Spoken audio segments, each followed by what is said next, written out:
चलिए इस वीडियो को एक सिंपल से क्वेश्चन से स्टार्ट करते हैं। तो महात्मा गांधी एक बैरिस्टर थे? नहीं, महात्मा गांधी एक लॉयर थे, या फिर एक एडवोकेट थे, या अटॉर्नी थे? इस वीडियो में हम आपको लॉयर और अटॉर्नी में डिफरेंस और बैरिस्टर और एडवोकेट में क्या डिफरेंस होता है पूरा उसके डिटेल से बताएंगे। तो आप पूरी वीडियो गौर से देखना, आपको लॉयर, अटॉर्नी, बैरिस्टर, एडवोकेट की डिटेल से समझ लग जाएगी। तो चले चलते अपनी मेन वीडियो की तरफ। चलिए इस वीडियो को एक सिंपल से क्वेश्चन से स्टार्ट करते हैं। तो महात्मा गांधी एक बैरिस्टर थे? नहीं, महात्मा गांधी एक लॉयर थे, या फिर एक एडवोकेट थे, या अटॉर्नी थे? हे एवरीबॉडी, मैं हूँ प्रिया और आप देख रहे हैं फिनोलॉजी लीगल। आज की इस वीडियो में हम कुछ कॉमनली यूज किए जाने वाले टर्म्स को जानेंगे, उनके बीच में क्या डिफरेंस है ये समझेंगे। एंड आई प्रॉमिस कि इस वीडियो के एंड तक आपको ये सारे टर्म्स बहुत अच्छे से समझ में आ जाएंगे। इन्हें कब यूज करना है कब नहीं ये भी समझ में आ जाएगा। तो इस वीडियो के दौरान अगर आपको कोई भी डाउट हो तो कमेंट बॉक्स में मुझे टाइप करके ज़रूर पूछ लीजिएगा। और ऐसे ही क्विक इन्फॉर्मेशन के लिए आप मेरे इंस्टाग्राम पेज फिनोलॉजी लीगल को भी फॉलो कर सकते हैं। तो चलिए इस वीडियो को स्टार्ट करते हैं। हमारे पहले दो टर्म्स है लॉयर और बैरिस्टर। सबसे पहले बात करते हैं लॉयर की, जिसे हम वकील भी कहते हैं। तो बेसिकली लॉयर वो इंसान होता है जिसने लॉ की पढ़ाई की हो, जो एक लॉ ग्रेजुएट हो।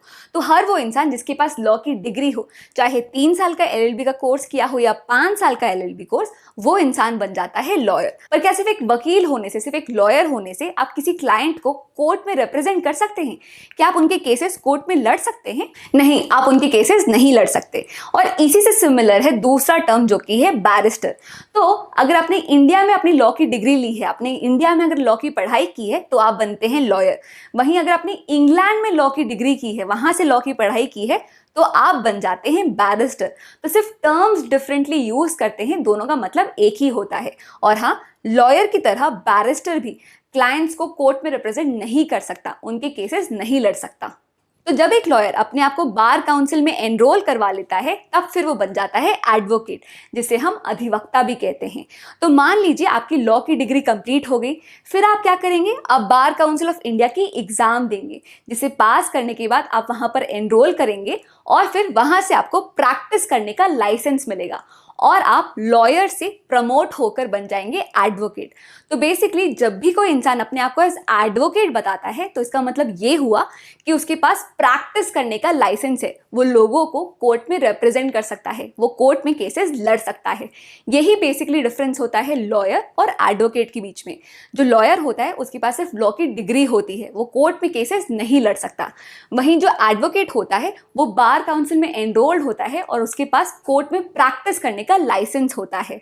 अब इसके लिए भी हम 3 टर्म्स देख लेते हैं: एडवोकेट, सीनियर एडवोकेट और एडवोकेट ऑन रिकॉर्ड। एडवोकेट हमने देखा वो होते हैं जो कोर्ट्स में क्लाइंट्स को रिप्रेजेंट कर सकते हैं, प्रैक्टिस कर सकते हैं। अब ये सीनियर एडवोकेट क्या होता है?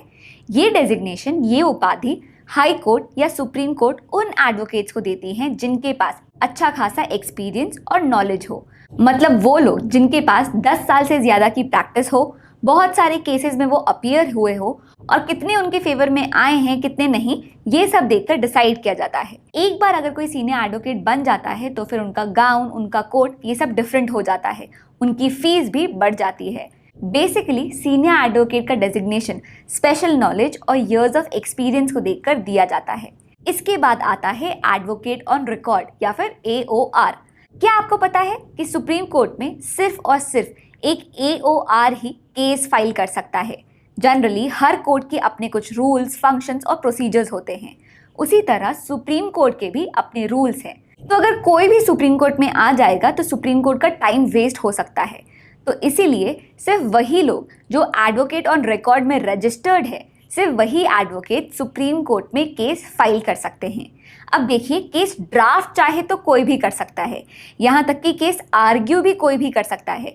सिर्फ फाइलिंग के लिए ये रिक्वायरमेंट या कहे तो ये रिस्ट्रिक्शन दी हुई है कि वो सिर्फ एक AOR ही करेगा, क्योंकि उन्हें पता है कि सुप्रीम कोर्ट कैसे फंक्शन करता है, उसके रूल्स क्या हैं।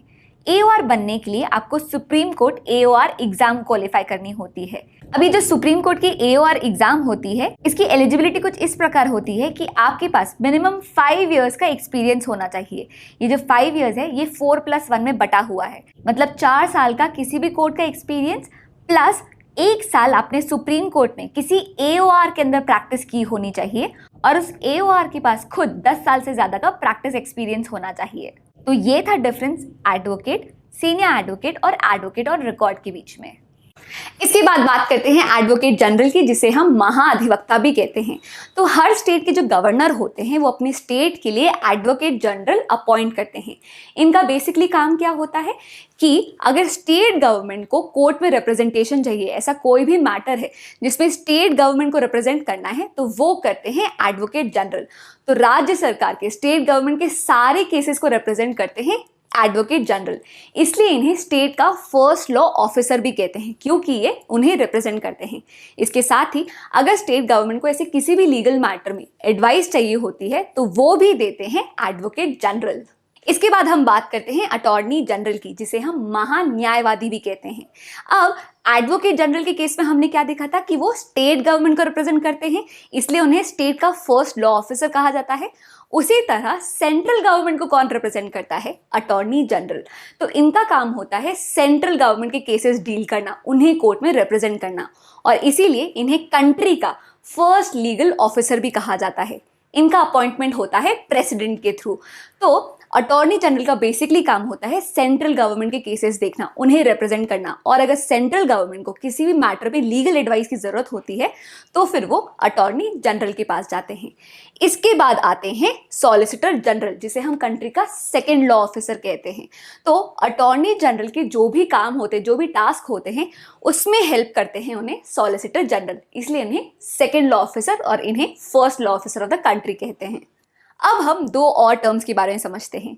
मान लीजिए कि आपने अपनी लॉ की डिग्री खत्म की और BCI से रजिस्ट्रेशन भी प्राप्त कर लिया, पर अब आपका समाज सेवा करने का, सोसाइटी के लिए कुछ करने का मन है, तब आप क्या कर सकते हैं? तो हमारा जो सिस्टम है वो क्या कहता है कि अगर कोई भी इंडिविजुअल के अगेंस्ट कोई क्राइम कमिट किया जा रहा है तो ये मान लिया जाएगा कि ये crime society at large, state के अगेंस्ट कमिट किया गया है। जैसे मान लीजिए A ने B के अगेंस्ट कोई क्राइम कमिट किया, अब B जो है वो A के अगेंस्ट एक केस फाइल करेगा, पर B का जो ये केस है ये स्टेट लड़ेगा। क्यों? क्योंकि जो क्राइम है ये स्टेट के अगेंस्ट कमिट किया गया था, क्राइम अगेंस्ट से सोसाइटी मान लिया जाएगा। तो अब आता है आपका रोल। स्टेट को आप क्रिमिनल केसेस में भी रिप्रेजेंट कर सकते हैं और सिविल केसेस में भी रिप्रेजेंट करते हैं। पहले बात करते हैं क्रिमिनल केसेस की। तो जैसा कि आपने मेजॉरिटी ऑफ क्रिमिनल केसेस में देखा होगा, जैसे अगर हम निर्भया गैंग रेप की बात करें तो उसका केस नेम क्या था? मुकेश, जो ऑफेंडर था, Mukesh and others versus NCT of Delhi, ये केस नेम था। तो ऑफेंडर्स वर्सेस विक्टिम्स, विक्टिम का नाम क्या आया? स्टेट का। तो जब स्टेट को आप क्रिमिनल केसेस में रिप्रेजेंट करते हैं, मतलब जब आप विक्टिम के साइड को, पीड़ित के साइड को स्टेट के थ्रू रिप्रेजेंट करते हैं, तब आप कहलाएंगे पब्लिक प्रोसिक्यूटर। वहीं जब आप स्टेट को सिविल केसेस में रिप्रेजेंट करते हैं तब आप कहलाएंगे गवर्नमेंट प्लीडर। तो बेसिकली जब भी आप एक विक्टिम के साइड को, एक पीड़ित के साइड को क्रिमिनल केस में रिप्रेजेंट करेंगे तो आप कहलाएंगे पब्लिक प्रोसिक्यूटर। वहीं जब आप एक सिविल केस लड़ते हैं स्टेट के साइड से तो आप कहलाएंगे गवर्नमेंट प्लीडर। अलग अलग स्टेट्स और यूनियन टेरिटरीज में इनकी हायरार्की डिफरेंट होती है, अपॉइंटमेंट का सिस्टम अलग होता है, यहाँ तक कि टर्म्स भी डिफरेंट होते हैं, पर ये बेसिक मेरे ख्याल से इस वीडियो के लिए काफ़ी रहेगा। तो इस वीडियो में हमने अभी तक जो कुछ भी समझा, चलिए जल्दी से एक क्विक रिवीजन कर लेते हैं। तो सबसे पहले है लॉयर। ये वो इंसान होगा जिसने लॉ में अपना ग्रेजुएशन कंप्लीट कर लिया है, जिसके पास लॉ की अपनी एक डिग्री है, उसे कहेंगे लॉयर। वहीं वो इंसान जिसने इंग्लैंड में लॉ डिग्री प्राप्त की है उसे हम कहेंगे बैरिस्टर। इन दोनों के पास लॉ की डिग्री होती है पर वो कोर्ट में अपने क्लाइंट्स को रिप्रेजेंट नहीं कर सकते। तो ये हुआ इनके बीच का डिफरेंस। इसके बाद आता है एडवोकेट। तो वो लॉयर जिसने बार काउंसिल की एग्जाम क्लियर कर ली है, रजिस्ट्रेशन प्राप्त कर लिया है, जिसके पास एक लाइसेंस आ गया है कि वो कोर्ट में प्रैक्टिस कर लेता है, तो वो बन जाता है एडवोकेट। तो लॉयर क्लाइंट को रिप्रेजेंट नहीं कर सकता, वहीं एडवोकेट के पास ये लाइसेंस है कि वो प्रैक्टिस कर सकता है, लोगों को रिप्रेजेंट कर सकता है। तो ये हुआ एडवोकेट। इसके भी हमने दो टाइप्स देखे, एक हुआ सीनियर एडवोकेट और एक है एडवोकेट ऑन रिकॉर्ड। तो सीनियर एडवोकेट कौन होता है? हाई कोर्ट या supreme court years of service या एक्सपीरियंस के कारण आपको ये उपाधि देता है। वहीं एडवोकेट ऑन रिकॉर्ड की हमने क्या स्पेशल पावर देखी कि सुप्रीम कोर्ट में सिर्फ यही है जो केसेस फाइल कर सकते हैं। इसके बाद हम आते हैं पब्लिक प्रोसिक्यूटर के ऊपर।